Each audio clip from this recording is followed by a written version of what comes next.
ଆଜି ଥିଲା ମାସକ ଭିତରେ ମୋର ସବୁଠୁ ମନପସନ୍ଦର ଦିନଟା। ସେଥିପାଇଁ ସ୍ୱାମୀ କହିଲେ ଚାଲ ଚାଲ ଆଜି ସଂକ୍ରାନ୍ତି ପରି ଦିନରେ ମହାଦେବଙ୍କୁ ଟିକେ ଦର୍ଶନ କରି ଆସିବା।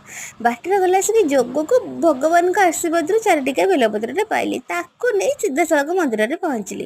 ଆଜି ସଂକ୍ରାନ୍ତି ପାଇଁ ମନ୍ଦିରରେ ଟିକେ ଲୋକ ଅଧିକା ଥିଲେ, ସେଥିପାଇଁ ପୂଜାର୍ଚ୍ଚନା କରି ଆସିଲା ବସିକି ଟିକେ ଲେଟ୍ ହେଇଯାଇଥିଲା। ପୂଜାପୂଜି ସାରି ବେଢ଼ା ପରିକ୍ରମା କଲୁ। ସବୁ ଦେବଦେବୀଙ୍କୁ ମୁଣ୍ଡିଆ ମାରି ସାରି ସ୍ୱାମୀଙ୍କୁ ଚନ୍ଦନ ସିନ୍ଦୁର ଲଗେଇଦେଲି। ତାପରେ ମୁଁ ବି ଲଗେଇକି ଘରକୁ ଫେରିଲି। ଘରେ ଆସି ପାଇଦେଲି ଠାକୁରଙ୍କର ଭୋଗ। ତାପରେ ଭାବିଲି କ'ଣ ଖାଇବି, ଚାଲ ଟିକେ ପେଟଟା ପୂଜା କରିଦବା ଆଗ।